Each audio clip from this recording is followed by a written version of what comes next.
The intensity is absolutely off the charts, and the basketball world is buzzing.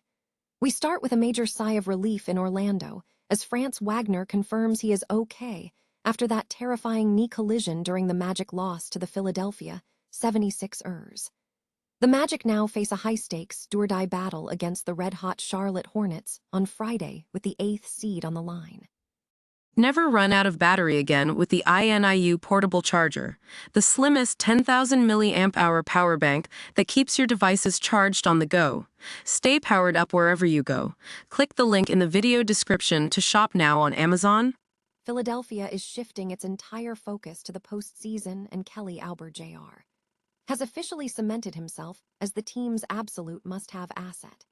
After a dominant performance against Orlando, where he drained 5 triples and played massive minutes, Daryl Morey has no choice but to secure this veteran forward's future in Philly immediately.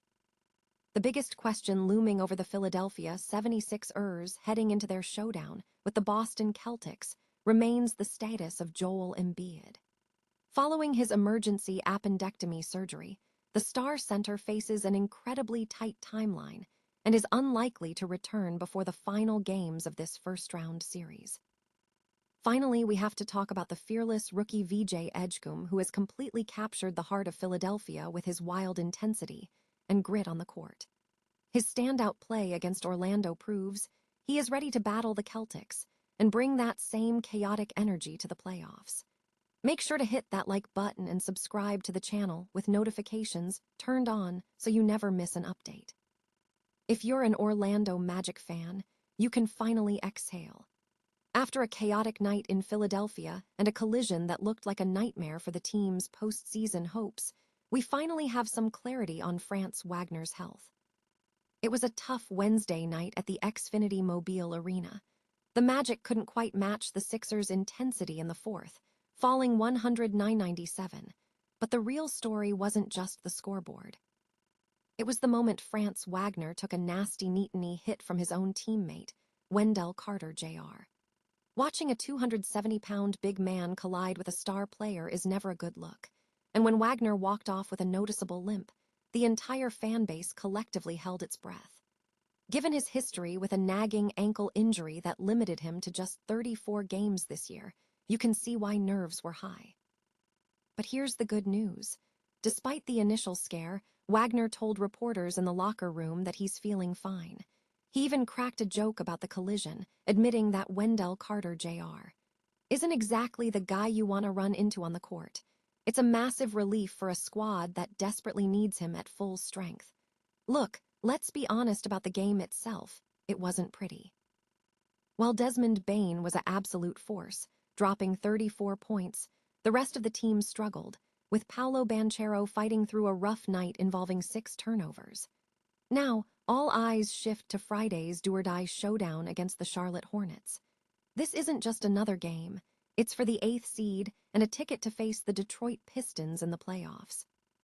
The Hornets have had the Magic's number lately, winning 3 of their 4 matchups by an average of 20 points, and they've been one of the hottest teams in the league since the turn of the year. The Magic have home court advantage, but they're going to need more than just a healthy Wagner to take down a surging Charlotte squad.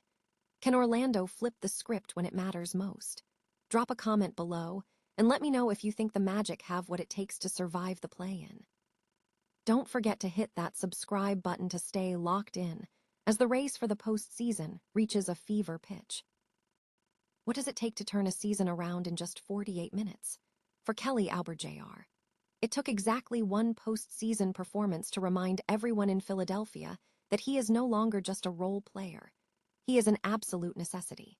When the Sixers locked up that 109-97 victory over the Magic to secure the 7th seed, the front office's summer plans suddenly became very clear, and they didn't have much of a choice in the matter. Watching Oubre knock down 5 triples and rack up 19 points, it was obvious. Orlando made a fatal mistake by leaving him open, and the veteran made them pay dearly for it. Think about the stakes here. With Joel Embiid sidelined, Nick Nurse ran a tight 8-man rotation, and he literally couldn't afford to take Oubre off the floor for even a breather, playing him a grueling 40 minutes. While Tyrese Maxey was the superstar driving the bus, Oubre provided the scoring punch and versatility that kept the engine running. Now, we have to talk about the elephant in the room, Philly's salary cap. With max contracts already committed to Embiid, Maxey, and Paul George, the Sixers are effectively handcuffed by their own spending. But here is the reality check for Daryl Morey. You cannot replace what Oubre brings to the table with a minimum salary flyer.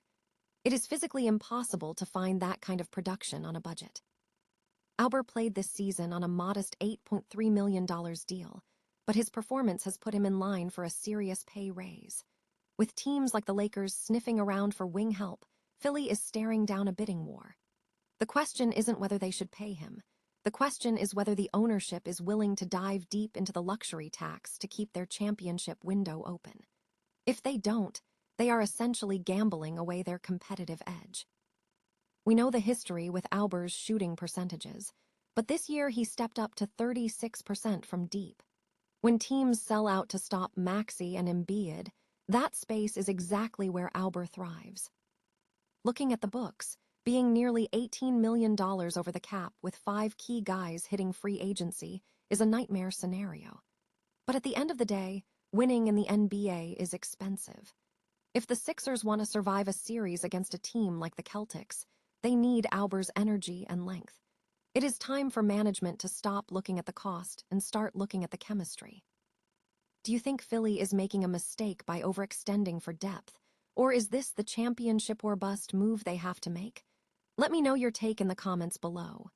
Hit that subscribe button to keep up with the Sixers' wild offseason, and remember, in the NBA, fortune favors those who are willing to pay the price for greatness.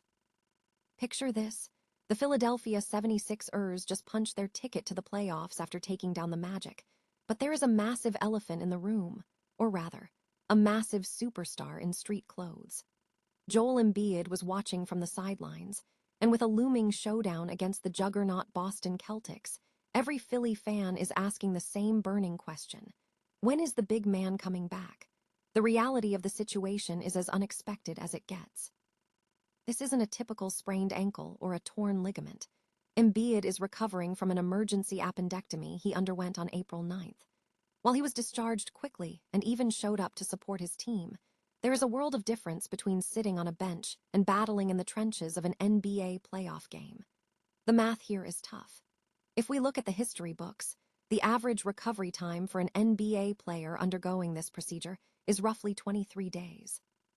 To make it back for a hypothetical Game 7 against Boston, Embiid would have to beat the odds and recover in exactly that time frame.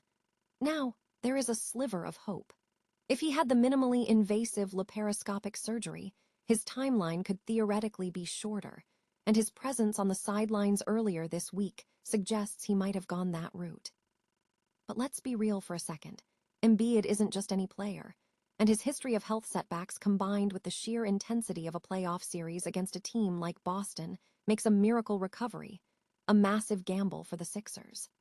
At the end of the day, rushing a 7-footer back onto the court after abdominal surgery is a dangerous game.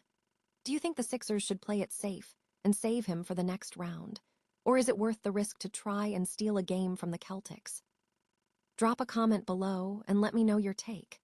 If you enjoyed this update, hit that like button and subscribe for more deep dives into the NBA playoff race, because in the postseason, the story is always changing. Have you ever seen a rookie walk into a high-stakes play-in game and immediately own the entire building? Forget the stat sheet for a second. Philadelphia has found its heartbeat in VJ Edgecombe. Back in 2022, Joel Embiid was begging for more toughness on the Sixers roster, and 4 years later, that prayer has been answered by a fearless 20-year-old who plays basketball like he's got absolutely nothing to lose. In the Sixers' 109-97 clincher against the Orlando Magic, Edgecombe didn't just play. He set the tone. Dropping 19 points is one thing, but it's the way he did it that's turning heads. We're talking about a transition sequence where he drove the full 94 feet, absorbed contact from Jalen Suggs, and still managed to spin in a layup like he was playing at a local park. It was gritty, it was loud, and it was exactly the kind of energy Philly fans have been starving for. But let's talk about that competitiveness.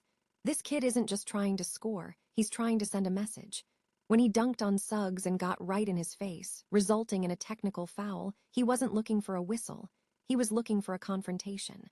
When asked about his wild style, he kept it blunt. If I gotta play wild for us to win, I'll play wild. That's the kind of mentality that builds legends in Philadelphia. He's not just chasing points. He's doing the dirty work, pulling down 11 boards and playing with a level of grit that doesn't usually come with rookie contracts. With Embiid sidelined, the upcoming series against Boston looks like a mountain to climb, but Edgecombe is looking at it like a playground. He said it himself. I ain't scared of nobody. If the Sixers are going to pull off a miracle, they need that raw, unbothered intensity to carry them through. What do you think? Is VJ Edgecombe the missing piece to Philly's championship puzzle, or is this just a hot streak? Drop your thoughts in the comments below, hit that subscribe button, and don't forget to follow us for more deep dives into the game. Remember, in the playoffs, talent wins games, but heart wins series.